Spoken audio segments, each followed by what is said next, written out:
ভাই এই যে ডক্টর বান্না, এই সাংবাদিক বন্ধুরা, এই বান্না তুমি চলে আসো, আপনি তুমি চলে আর আসেন। পারবা না ওইটা ঠান্ডা করতে, তুমি চলে আসো।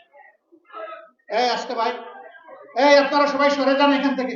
ভলান্টিয়ার কেউ থাকবে না, এখানে চলে আসেন, আমার দিকে চলে আসেন। কেউ কোনো ভলান্টিয়ার থাকবে না, আমার সাংবাদিক বন্ধুরা বসুক ওখানে। Thank you so much. ভাই আপনাদের এত কথা বলার দরকার ওইখানে এত কথা বলার দরকার কি হচ্ছে ভাই, একটু দেখেন। ওই দরজাটা বন্ধ করে দিলে বোধহয় ভালো হয়। জি জি, ওটা বন্ধ করে দেন, তাইলে মনের সুখে ওনারা অনেক কথা বলতে পারবেন, আমাদের কোনো ডিস্টার্ব হবে না। বলছিলাম যে রাসূল করিম সাল্লাল্লাহু আলাইহি সাল্লাম আল্লাহ তাআলার ওহী দ্বারা নিয়ন্ত্রিত হতেন। একটা অবুঝ প্রাণীর প্রতিও আল্লাহর একজন বান্দা সুবিচার করেন নাই, সেটা আল্লাহ রাসূলের দৃষ্টি এড়িয়ে যায়নি।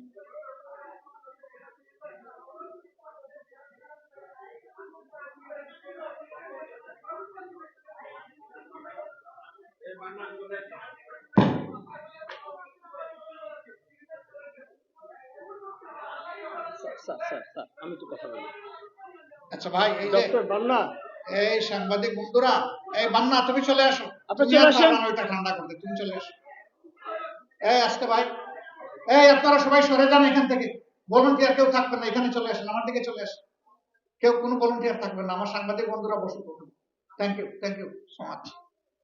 সম্মানিত বন্ধুগণ, রাসূল করিম সাল্লাল্লাহু আলাইহি সাল্লাম সেই পশুর ভাষা বোঝার সুযোগ পেয়েছিলেন আল্লাহর ওয়াসিলা।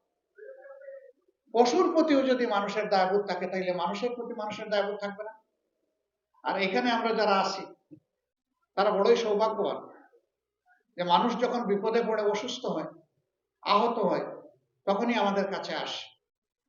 আসার পরে যে মানুষটা আমাদের কাছ থেকে শান্তি পাবে, আরাম পাবে, সিনসিয়ার ট্রিটমেন্ট পাবে, ও মুখ দিয়ে বলুক না বলুক, সেই মানুষের দোয়া আপনি পাবেন আলহামদুলিল্লাহ। আমরা সেই মানবিক জায়গাটা তৈরি করতে পারি কিনা? আল্লাহ আমাদেরকে যে বিবেক দিয়েছেন, সেই বিবেক অনুযায়ী আমরা দুনিয়ার সামনে একটা মডেল উপস্থাপন করতে পারি কিনা? ওয়েস্টার্ন বিশ্বে আমি কথাটা বারবার বলেছি, তারা বলে doctors next to the god. Allah তাআলা জীবন দেন আর ডাক্তার আমার জীবনটাকে সুস্থ রাখে।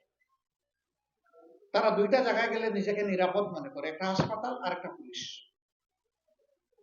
আমরা আমাদের জায়গাটা সুন্দর করতে পারি কিনা? বিবেক অনুযায়ী চলতে পারি কিনা? আল্লাহকে ভয় করে চলতে পারি কিনা? হাসরের দিন কিছু মানুষকে আল্লাহ আটকায় দিবেন, বললেন ওরে বান্দা, তুমি তো অনেক নেকি করে এসেছো, কিন্তু আমার একটা হক তুমি আদায় করো। আল্লাহ বলবেন সেই হকটা কি? আল্লাহকে বান্দা জিজ্ঞেস করবে, হে আল্লাহ সেই হকটা কি আমার উপর আপনার? বলবেন যে আমি অসুস্থ হয়ে তোমার কাছে গিয়েছিলাম, তুমি মন ভরে সেদিন আমার সেবাটা করো।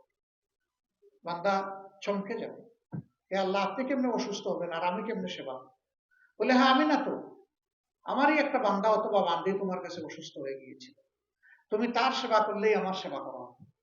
তুমি সেদিন যেহেতু তার সেবা করো নাই, আমার হকও তুমি আদায় করো। আমরা আটকা পড়েছি। সম্মানিত ভাই বোনেরা, এই জায়গাটায় আমি অনুরোধ করবো যে স্বচ্ছতা, বিবেকবোধ, দায়বোধ এবং দরদ নিয়েই যদি আমরা মানুষের প্রতি চিকিৎসার হারটা বাড়িয়ে দিই, আল্লাহ তাআলা দুনিয়ায়ও আমাদেরকে সম্মানিত করবেন, আখিরাতেও সম্মানিত। আর যে মানুষগুলো আমাদের কাছে আসবে, তারা মনে অন্তরে একটা তৃপ্তি নিয়ে, প্রশান্তি নিয়ে আমাদের কাছে। আমাদের ভাই ডাক্তার, অধ্যাপক ডাক্তার ইদ্রিস আলী, তিনি কেমন ছিলেন আমরা সবাই জানি। 2-4টা শ্বাস নিয়েছে, ওখানেই তার জার্নি শেষ হয়ে গেছে, নেক্সট জার্নি সে শুরু করে দিয়েছে।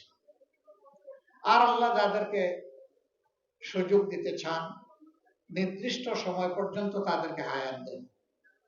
কেউ মারা যায় শৈশবে, কেউ কৈশোরে, কেউ যৌবনে, কেউ প্রৌঢ়ত্বে, কেউ বার্ধক্যে। আবার বৃদ্ধ বয়সের একটা লিমিট আছে। একটা বয়সকে আল্লাহ তাআলা বলেছেন এটা নিকৃষ্ট বয়স, উমরুল আরজাল। মানুষ দেখে কিন্তু বুঝে না, কথা বলতে গিয়ে সমন্বয় রাখতে পারে না, এই এখনকার কথা এখনই ভুলে যায়, এরকম বিচিত্র আচরণ করে, তার মেমোরি তাকে সাপোর্ট করে। এরকম বয়স পর্যন্ত কেউ পেয়ে থাকে। আবার আমরা দেখি অনেক মানুষ 100-150 বছর হয়ে গেছে, তিনি বুদ্ধি, বিবেক, কথা, চলাফেরা সব দিক থেকে অত্যন্ত স্মার্ট, টনটনা। তার মাঝে কোনো জড়তা নাই। জীবনের ঘানিও অনেকে এই বয়সে টানে।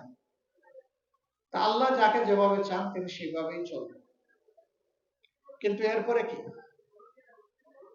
এরপরে জীবনের আরেকটি অধ্যায়ের সূচনা হয়। সমস্ত প্রাণীর জীবন কয়েকভাবে বিভক্ত, বিশেষ করে মানুষের জীবন। প্রথমে আল্লাহ তাআলা আমাদের রূহ পয়দা করেছেন, একটা জগতে, একটা ভুবনে আমাদেরকে রেখেছেন, যেটাকে বলা হয়েছে আলমে আরওয়াহ, রুহের জগৎ। সেখানে আমরা মিলেমিশে ছিলাম। একটা চমৎকার জিনিস দেখবেন, দুনিয়া বহু জায়গায় দেশে বিদেশে ঘুরতে গিয়ে, চলতে গিয়ে কিছু মানুষ আপনার সামনে আসবে, চেহারা দেখে মনে হবে তারে যেন কোথায় আপনি দেখেছেন। অনেক সময় আউট অফ কিউরিওসিটি আপনি জিজ্ঞেস করে বসবেন, ভাই আপনার পরিচয়টা একটু বলবেন দয়া করে? কেন? ওই যে কোথায় যেন আপনাকে দেখেছি। তো বলে যে আমি অমুক। এখন আর হিসাব মিলে না, এই লোকের সাথে এইভাবে তো আমার দেখা হওয়ার কোন সুযোগ ছিল। আল্লাহ ভালো জানেন সেই রুহের জগতে একসাথে ছিলাম, সেইটাই কিনা আল্লাহ ভালো জানেন। কিন্তু এই হয়, কিন্তু এই ঘটনা ঘটে। সম্মানিত ভাইরা, এই একটা জগৎ, সেই জগৎ থেকে আমরা আসলাম আরো আলমে উম্মি, মায়ের পেটে। এই আরেকটা জগৎ, কম বেশি 285 দিন মায়ের পেটে ছিলাম। ওখান থেকে আসলাম দুনিয়ার জগতে। আগেই বলেছি যে এটা খুবই টেম্পোরারি, আনসার্টেন। এই জীবন শেষ হওয়ার পরে আলমে বরজাখ, মধ্যবর্তী আর একটা জগৎ আছে। সেটাকে বরজাখ বা মধ্যবর্তী বলা হলো কেন? এটা হচ্ছে দুনিয়া এবং কিয়ামতের মধ্যে সেতুবন্ধ, ফাইনাল ডেস্টিনেশন আর দুনিয়ার এই ডেস্টিনেশনের মাধ্যমে এটা ব্রিজিং। এই জীবন থেকে মূলত মানুষের প্রাপ্তি শুরু হয়ে যায়। ফামান ইয়ামাল মিসকালা যাররাতিন খাইরান ইয়ারা ওয়া মান ইয়ামাল মিসকালা যাররাতিন শাররান ইয়ারা। সূক্ষ্মাতি সূক্ষ্ম ভালো কাজ করলেও ফল পাবে, আবার মন্দ কাজ করলেও তার পরিণতি ভোগ করবে। এখান থেকে শুরু। তারপরে ইয়াউমাল কিয়ামা, কিয়ামা মানে দাঁড়ায় যাওয়া। কার সামনে দাঁড়ায় যাওয়া? স্রষ্টার সামনে দাঁড়ায় যাওয়া। সেই দিন মানুষ দুই ভাগে ভাগ হয়ে যাবে। একদল মানুষ অপদস্থ অবস্থায়, তাদেরকে তাড়িয়ে নেওয়া হবে, দুলিমুলিন চেহারা, কালো কুচকুচে হয়ে যাবে, হাঁটু গেড়ে মাথা নত করে বসে থাকবে। আল্লাহ তাআলা তাদের দিকে তার নূরের দৃষ্টি দিয়ে তাকাবেন। তারা অপমানিত এবং লাঞ্ছিত হয়ে অপকর্মের জন্য তাদের ডেস্টিনেশন হবে জাহান্নাম।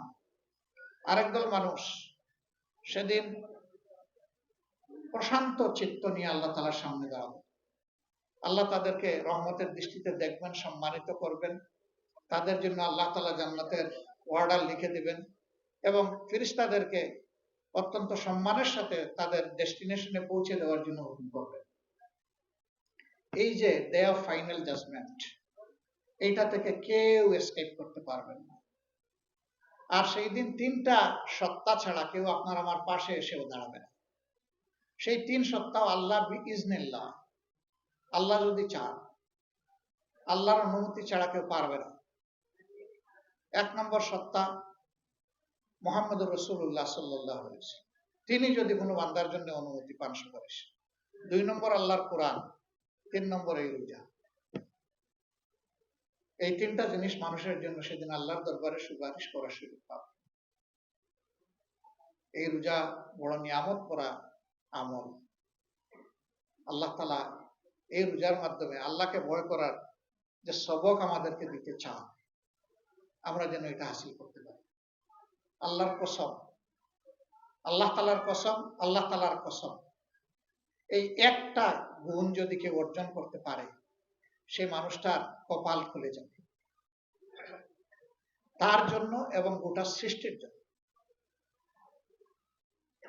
রাসূল মকবুল সাল্লাল্লাহু আলাইহি সাল্লাম একদিন সফরে হঠাৎ করে তার প্রাকৃতিক প্রয়োজন সারার দরকার হলো। তিনি সাহাবীদেরকে দাঁড় করিয়ে রেখে গাছের আড়ালে চলে গেলেন, বাগানের ভিতরে। সব শেষ করে এসে জিজ্ঞেস করলেন, একটা বাঁধা উট, এই উটের মালিককে? বাগানের ভিতরে যে উটটা আমি দেখে আসলাম। একজন সাহাবী বললেন, হে আল্লাহর রাসূল, এটা আমার। তিনি বললেন, নিঃসন্দেহে তুমি তার উপর জুলুম করেছো। ওই উটটির চোখ থেকে আমি টপ টপ করে পানি পড়তে দেখেছি। তার চামড়া এবং হাড্ডির মাঝখানে কিছু নেই, চামড়াটা হাড্ডির সাথে লেগে গেছে। তার মানে হচ্ছে এই অবুঝ প্রাণীটাকে তুমি পর্যাপ্ত বিশ্রাম এবং খাবার কোনোটাই দাও না।